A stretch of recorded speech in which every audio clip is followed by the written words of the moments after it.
Está no ar Cuscuz Candango, mais um podcast. O melhor podcast sobre todo tipo de assunto. Eu sou Daniel Araújo.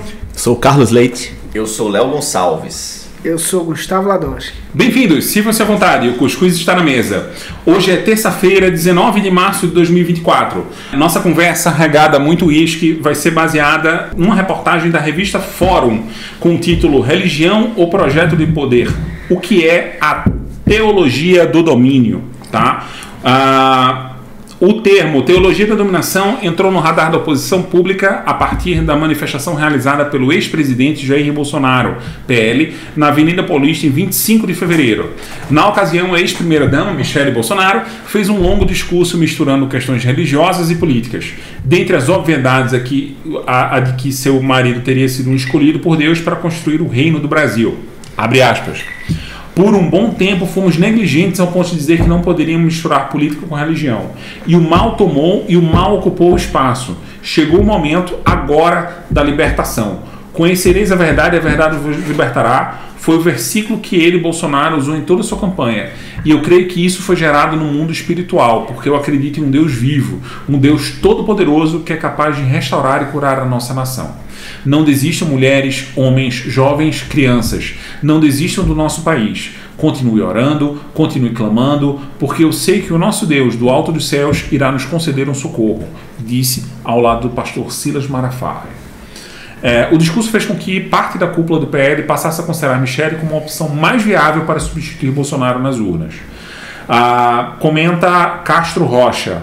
Eles não estão brincando. Os evangélicos estão, de fato, partindo para um momento em que a teologia do domínio tentará chegar ao poder político. Leite, qual é a sua abordagem sobre o assunto? O que eu acho que é interessante começar pensando sobre a teologia do domínio é que não é uma coisa nova, né? Nem é exclusividade do Brasil. Ela vem se consolidando até com bases teóricas assim, fortes, né? Que se apegam à direita no mundo como um todo, né? Nos Estados Unidos, inclusive, foi uma das bases da eleição do Donald Trump, e agora na próxima eleição americana com certeza esse tema vai voltar, né? Eu acho interessante notar que essa ligação entre a teologia do domínio e as religiões neopentecostais é muito forte, né?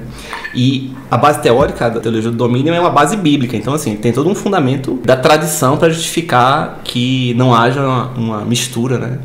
Melhor dizendo, que haja uma mistura entre Estado e religião.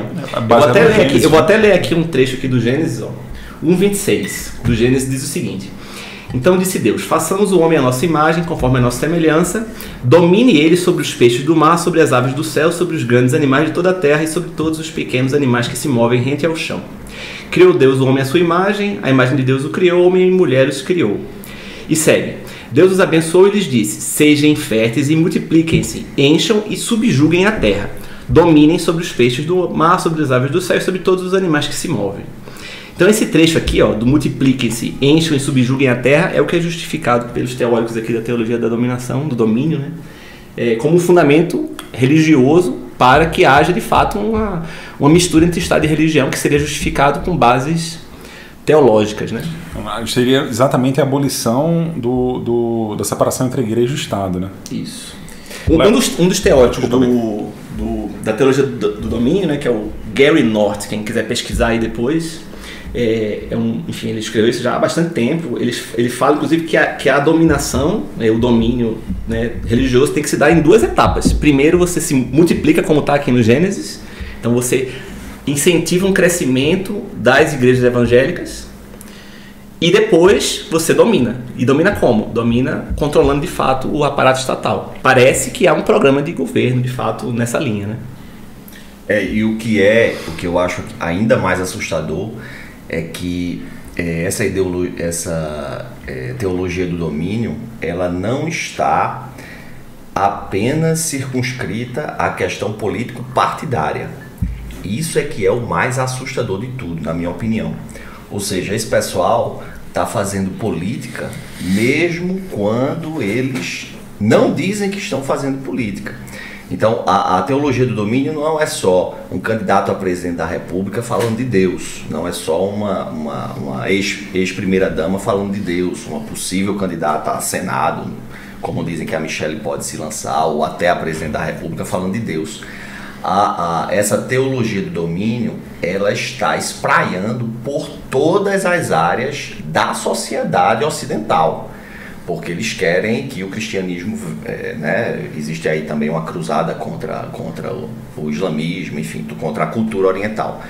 Então a teologia do domínio, ela também está na cultura, ela também está na economia. Por exemplo, aquela treta entre a Baby e a Ivete no Carnaval de Salvador, né, que pareceu conversa de maluco, a Baby dizendo que o arrebatamento está por vir, que Jesus vai chegar aí em 5 e 10 anos, não sei o que, papapá, pediu para a Ivete cantar Minha Pequena Eva, né, porque é o fim da Odisseia humana na Terra e tal, e a Ivete se saiu bem. A Baby, ela estava ali imbuída dessa missão. Ou seja, é o evangélico entrando num lugar não evangélico, né, que é o carnaval, né, a festa pagã por excelência, mas o pessoal que segue essa teologia da dominação, do domínio, quer justamente estar onde a igreja ainda não chegou. Então, essa palavra domínio é muito forte, porque eles querem realmente dominar tudo. Eles querem a igreja evangélica no carnaval, eles querem a igreja evangélica na política, obviamente, querem a igreja evangélica no funk, o gênero do funk consciente, em que tem alusão a Deus, tem alusão às igrejas evangélicas. Ou seja, isso é extremamente assustador, justamente porque não é uma ideologia, não é um movimento apenas político-partidário. É um movimento holístico, vamos dizer assim. Eles querem dominar absolutamente todas as áreas da sociedade. Muito bem, Léo. Você está comportado hoje. Está de parabéns, viu? Gostou? Ladossi. Amém por isso. Veja, é um tema extremamente complexo, extremamente vasto. Daria para fazer realmente vários programas sobre esse tema. Eu acho realmente triste a gente chegar nessa quadra da história e estar discutindo esse tipo de coisa, porque realmente o iluminismo é uma coisa do século XVIII, a gente está no século XXI e está uma tentativa de destruir tudo que aconteceu de lá para cá. Então, assim, qualquer pessoa, esse cara, o Leite citou aí quem é o ideólogo, eu nunca ouvi falar nesse desgraçado. Gary North. Já faleci. O fato, amém por isso. O fato é que, com certeza, esse desgraçado não conhece história, se conhece, não dá importância. Porque entre os séculos XVI e XVII na Europa, se matava a rodo por causa de religião. A religião estava no centro da política, né? Houve guerras de religião na França no século XVI, houve uma guerra de 30 anos na Europa inteira por conta de religião, a religião no centro das causas dessa guerra, e, por sorte, a política conseguiu construir consensos a partir do século XVIII de que não era bom misturar religião com política. De lá para cá, as guerras continuaram, mas não por causa de religião, né? Existem várias outras razões para se fazer a guerra, mas a religião, pelo menos, foi descartada. E o Estado laico é algo que eu aprecio profundamente. Então, realmente, eu, pessoalmente, me sinto até pessoalmente atingido quando há esse tipo de manifestação, porque querer misturar religião com política é um retrocesso assim absurdo, né? Inimaginável.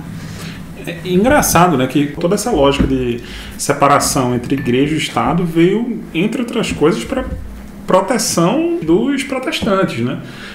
Que estavam tentando ali muito ter a liberdade de crença deles, de certa forma, ameaçada por uma igreja católica que tinha uma hegemonia sobre o Estado, né? E agora é aquela coisa, né? Quando você está na posição agora assim de dominação, né? De poder, né? Quando você está na posição de influenciar o poder, há essa tentativa, né, de juntar novamente as duas coisas e passar a legislar e passar a trabalhar com base em princípios religiosos. Eu só acho que vale a pena fazer a diferenciação. De fato, o Daniel tem toda a razão que no século XVI e XVII o protestantismo era minoritário e estava tentando se firmar em face de uma dominação do catolicismo. Mas o protestantismo atual, de linha pentecostal, neopentecostal, é muito diferente das linhas, teologicamente falando, esteticamente falando, em todos os níveis, né? É totalmente diferente das correntes protestantes clássicas, né? Luteranismo, calvinismo, enfim, até mesmo Igreja Batista e tal. Então, essa teologia da dominação, ela tem muita relação com uma outra teologia, que é a teologia do sucesso, a teologia da prosperidade. É isso mesmo. Mas se distancia um pouco, né? Eu queria fazer duas citações aqui. Eu lembro não, né? Porque eu não era ainda... Eu era nascido, mas não tinha idade suficiente. Mas eu já li que o Brizola, na década de 80, vejam como realmente o Brizola era um cara visionário, como faz falta... não termos um Brizola hoje em dia aqui no Brasil. Ciro podia ter pego esse papel, mas não quis. Desperdiçou. O Brizola disse assim, na década de 80, quando os evangélicos tomarem conta da política desse país, estaremos no fundo do poço. Ou seja, ele falou isso há mais de 30 anos, o Brizola disse isso. E tem um físico norte-americano, Richard Feynman, eu acho, alguma coisa assim, esqueci o sobrenome dele agora, que ele tem uma frase muito interessante, como Ladosky trouxe essa questão da morte por religião, né, como causas de guerras no passado. Ele tem uma frase interessante que é o seguinte, que é uma frase com a qual eu concordo, mas não sei se vocês vão concordar. Ele diz assim, pessoas boas fazem coisas boas, pessoas más fazem coisas más. Agora, é preciso ter a religião para que pessoas boas façam coisas más. E toda vez que eu vejo a religião sendo trazida para um discurso de ódio, para um discurso extremista, para um discurso que só faz bem para quem está enchendo o rabo de dinheiro com esse discurso, enchendo o rabo de poder com esse discurso, eu sempre me lembro dessa frase desse teórico americano. Eu queria fazer uma parte aqui, né, antes que os haters nos cancelem nas redes, que é o seguinte, o Ladosky falou sobre as guerras religiosas, mas eu acho que hoje ainda existe no mundo guerras religiosas, né? Assim, acontece, né? A gente teve massacres aí até no Iraque recentemente aí, enfim, acho que ainda tem essa motivação religiosa em alguns conflitos, né? Isso só para fazer aquela prevenção dos haters, ok? Sobre essa questão aí que vocês falaram sobre, do Brizola, até essa frase do Brizola do Léo, eu fui pegar um dado aqui que diz o seguinte, ó, de 1990 a 2010, a população evangélica no Brasil dobrou. Então era 9% em 90 para 22% em 2010. Agora, em 2020, tem uma pesquisa bem recente, aqui eu estou lendo na Folha de São Paulo, que diz que a população que se declara evangélica é 31% da população. Então, quase um terço aí da população se declara evangélica. Então, faz sentido para mim que você atrele, de fato, um crescimento da população evangélica, um crescimento do número de templos, a uma empreitada em outros campos, como o Léo falou aí, ó, campo político, campo cultural, e aí isso tudo se alia em projetos de poder, né? Ladosky. Só fazendo uma parte aqui, acho que Leite tem toda a razão, existem eventualmente guerras fora do mundo ocidental, né? Eu acho que foi um eurocentrismo aqui, uma escorregada de eurocentrismo.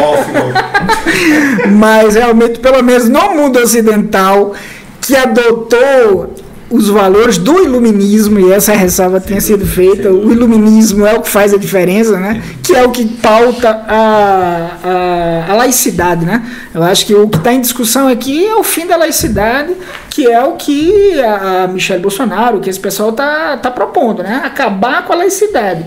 Nesse ponto, eu acho que nos lugares onde a laicidade é cultuada, para usar um termo aqui religioso, e eu cultuo a laicidade, realmente as guerras de religião, as guerras por motivo religioso foram banidas, né? Para o ouvinte tomar realmente pé da tragédia que é essa dominação das igrejas evangélicas, mas a gente não ficar só nesse papo de a frescurinha, né? O iluminismo, não sei o que, vamos dizer assim, não é mais frescurada danada. Saiu uma reportagem no G1 12 de maio de 2023, com a seguinte manchete: narcopentecostalismo, 2 pontos. Traficantes evangélicos usam religião na briga por territórios no Rio. Os traficantes que dominam as favelas de Parada de Lucas, Vigário Geral e outras 3 comunidades na zona norte do Rio de Janeiro elegeram referências bíblicas como seus principais símbolos. A facção se denomina Tropa de Arão.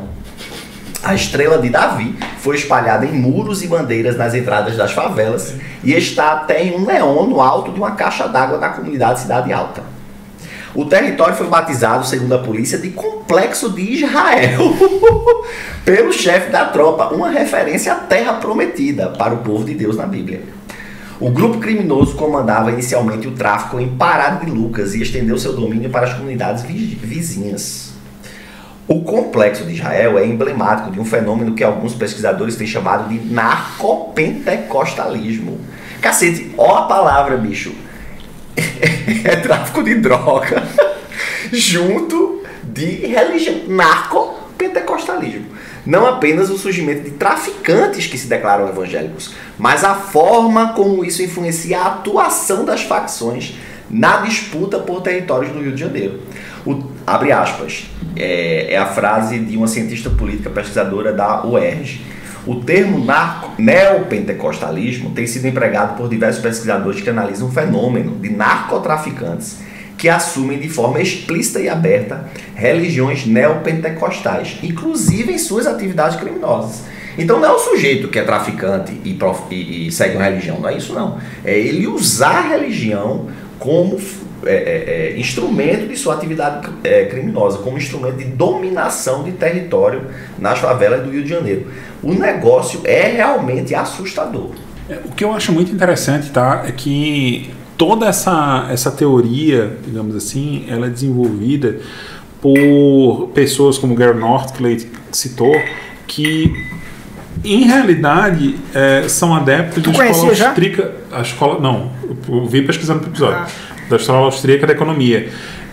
Então, assim, eles são defensores ferrinhos de um Estado mínimo, né? E isso associado da mesma forma com a tomada... Esse cara, desculpa, então, mas esse cara é defender a pena de morte para homossexuais. Então, assim, pois é outro... Então, assim, são pessoas que, se por um lado, para aspectos econômicos, o Estado tem que ser mínimo, elas querem intervenção para que todos vivam sob, se não pela crença, né, pela força do Estado, seguindo as diretrizes da Bíblia. Talibã. Pois é, mas também veja, faz sentido ele ter o Estado mínimo. Porque o que é que acontece? Principalmente num país desigual, pobre, feito o Brasil. Porque se você tem o Estado mínimo, então aquela população ela vai ser totalmente desassistida de tudo.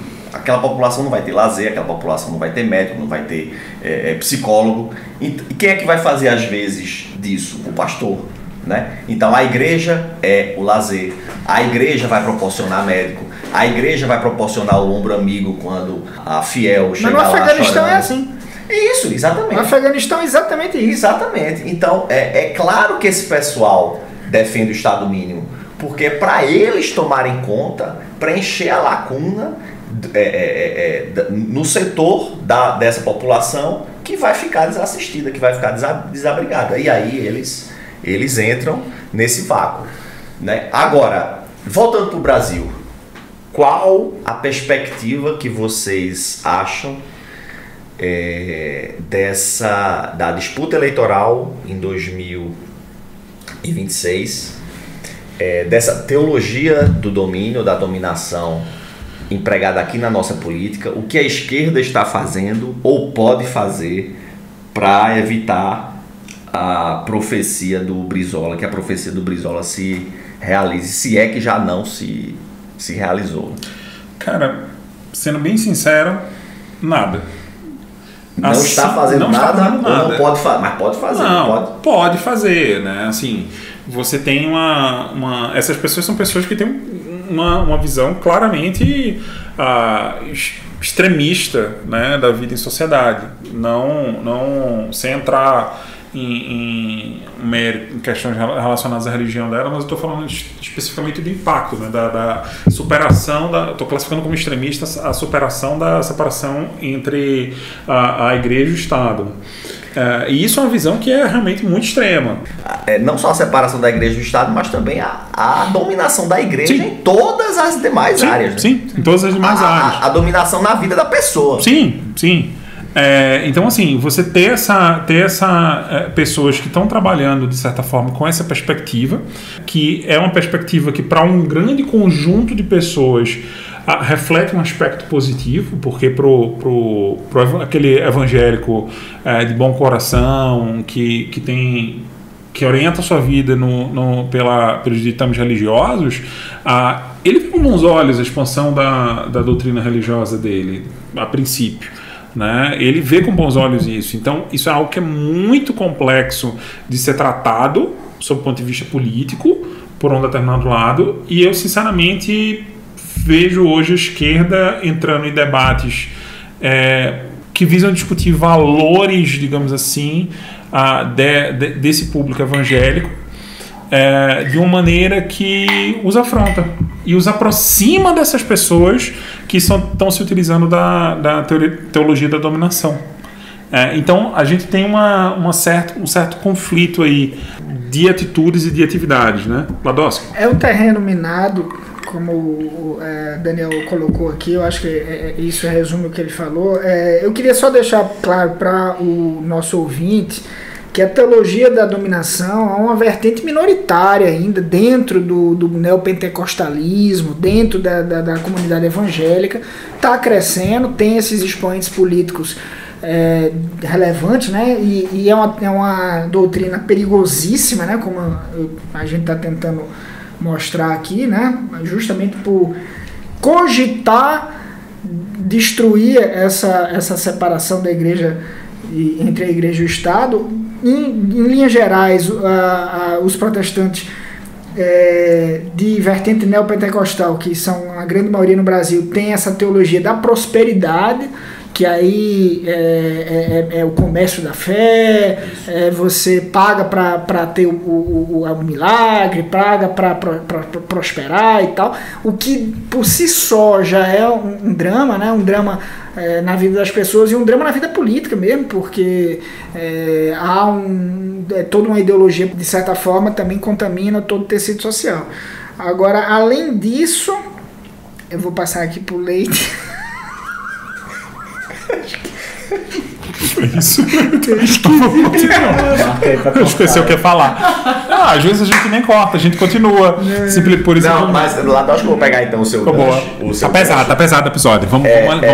Eu vou pegar o seu gancho e também veja. Mesmo também essa teologia da prosperidade, ela fica ali no limite do Código Penal, né? Porque você pode ter você pode ter aí um estelionatozinho sendo configurado, óbvio.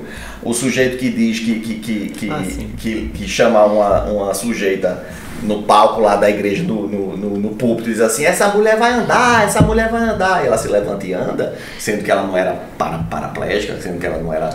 Isso está no limite de um estelionato, isso está no limite de um Código Penal que, incrivelmente, o Ministério Público e o Judiciário não tem coragem de avançar nesse terreno. Me surpreende. Olha, isso é um problema, Léo, mas eu acho que o mais grave não é nem esse tipo de enfim, estelionato mesmo, né? O problema é incutir na mente de uma parcela significativa da população brasileira de que ele precisa ter prosperidade a qualquer custo, de que ele precisa pagar para ter prosperidade, de que, tá entendendo? Você quebra os laços de cooperação na sociedade e cada um por si, e Deus vai te ajudar se tu me pagar e daí por diante. Então isso eu acho que é o maior problema dessas igrejas. E está na linha de ratificar o neoliberalismo. Sim. Né? É uma doutrina religiosa que vem para encampar o neoliberalismo, que é o cada um por si, que é a meritocracia, que é a ausência de laços, enfim, etc. Agora, respondendo a pergunta que você fez, o que é que a esquerda poderia fazer... Agora me lembrei. É muito uísque. Não, é um terreno minado e, de fato, a esquerda tem tido dificuldade de lidar com isso porque laica, como ela sempre foi, desde a esquerda clássica, desde antes dessa New Left, que tem pautas de costumes, pautas mais ligadas a questões identitárias e tal, a esquerda sempre foi refratária a questões religiosas, né? Você veja nos regimes socialistas, soviéticos e daí por diante, a religião era banida, né? Então a esquerda nunca teve nenhum contato realmente com essas comunidades religiosas. E agora está tendo uma certa dificuldade de penetrar nessas comunidades e dialogar com elas, né? Está tentando fazer isso, mas com alguma dificuldade. Pois é. Respondendo a pergunta do Léo também, eu acho que a dificuldade da esquerda e o desafio, né, da esquerda é entender os problemas que as pessoas passam hoje, que estão assim, buscando uma esperança na religião, especificamente na religião, né, dos neopentecostais. Acho que esse distanciamento às vezes, né, entre os planos de governo e a sociedade gera um espaço aí fértil para você procurar a salvação, né, uma esperança nessas igrejas. Você falou aí, Léo, da antiga esquerda, mas eu acho que a religião realmente era até um tabu, né? Era banida do discurso, mas havia em troca, se dava uma esperança em troca. Eu acho que hoje as pessoas não têm uma esperança, né? Não encontram nem no discurso político uma esperança de melhoria de vida. Acho que isso está um pouco distante do cotidiano das pessoas. Por isso que a religião, todas elas, mas especificamente acho que essa né, que vocês mencionaram agora, da prosperidade, né? Ou seja, você consegue facilmente ver o milagre acontecendo na sua vida ali, de alguma forma, você consegue enxergar isso. As pessoas sinceramente acreditam e caem nesse caminho, né? É porque antes a esquerda trazia uma religião materialista, né? O milagre era na terra. Isso. Ele ia trazer o novo homem, a nova mulher, a sociedade sem classe e daí por diante o paraíso seria na terra. Exatamente. Isso. Ele prometia o paraíso na terra, então não precisava esperar morrer, entendeu? Só que o paraíso na terra... Mas esse também é paraíso na terra. Essa prosperidade também é na terra. A pessoa consegue o milagre aqui, né? E outra coisa que eu acho que é importante é entender o papel que aí esses líderes religiosos exercem, porque aí quando você não encontra essa esperança no seio da política, você encontra na figura do pastor.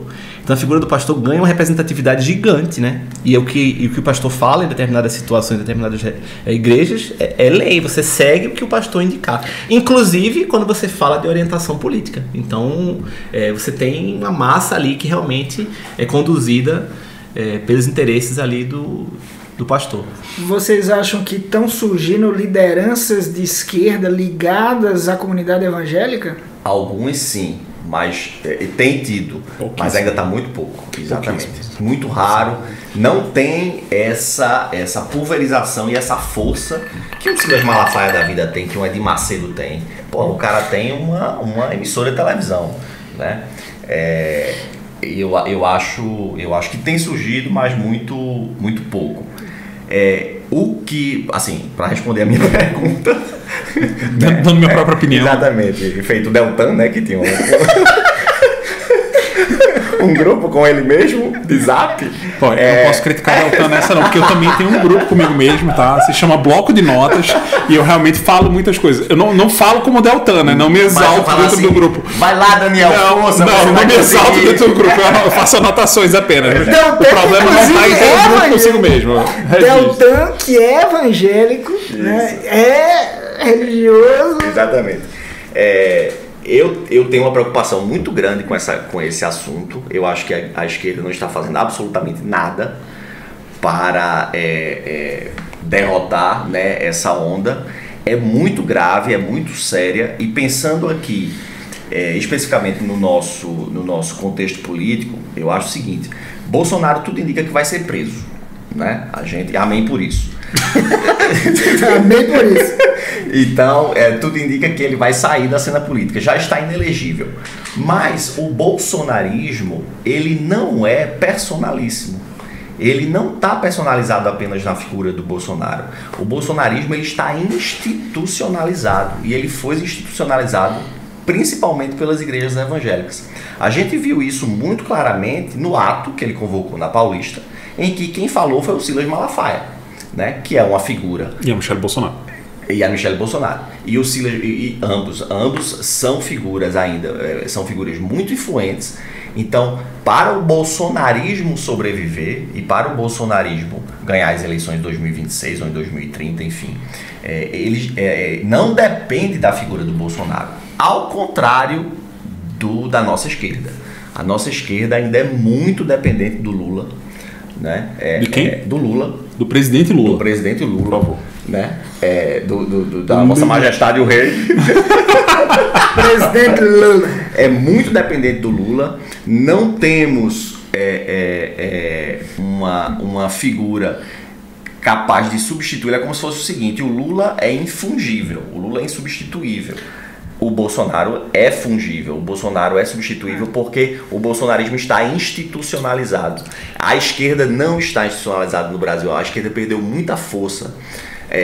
O PT, apesar de ser ainda um partido político muito forte como partido político, mas ainda não tem eu acho que não tem a influência que tinha antigamente. Isso vale um debate próprio. Isso vale um debate próprio. Mas é isso, eu acho uma preocupação muito grande no nosso contexto, porque o bolsonarismo não depende do Bolsonaro, ou seja, o Bolsonaro ser preso não vai deter o bolsonarismo, não vai deter essa onda, e a esquerda não está fazendo absolutamente nada. Eu queria só fazer um comentário também, pra gente também não parecer que nós somos, pelo menos eu, né, assim, totalmente contrários a qualquer tipo de intervenção de figuras religiosas no cenário político social, né? Eu acho que temos lideranças religiosas que têm contribuído aí, tem seu papel, são líderes comunitários, são líderes importantes aí, trazem ideias boas, agregam num debate democrático, né, com certeza. De ideias, né? Acho que é sempre válido essa conversa entre o Estado laico e também lideranças religiosas, porque a religião é uma faceta da vida, né? Então social, é importante cultural, ter esse diálogo, mas que fique limitado a isso. Agora uma pergunta final, então. O que é pior, pastor ou coach? Mas deixa eu trocar a pergunta final por menos polêmica. Rapidamente, só porque esse pensamento me ocorreu aqui enquanto vocês falavam. Vocês acham que Deltan, com o discurso dele, que tem um fundamento religioso, e que em vários momentos tem um certo aspecto de... messianismo. Você falou, não eu. Tem um certo aspecto de messianismo aí, de uma missão realmente imbuída por Deus, que ele está ali, não necessariamente de maneira consciente, mas que ele está praticando ali um pouco dessa teologia da dominação? Eu acho que Deltan é a prova viva de que a religião tem que ser separada do Ministério Público, pelo menos do Ministério Público. Concordo com o Leite que do Estado, não sei, né? Mas do Ministério Público, pelo menos. Eu concordo com o Leite que pessoas religiosas devem participar do debate público. Eu acho perfeitamente viável, não vejo problema algum. Eu só acho que o argumento religioso não pode pautar o debate público. Exatamente, é isso aí. E é isso, gente. Obrigado. Esse foi mais um Cuscuz Candango. Voltamos na próxima sexta-feira. Um grande abraço.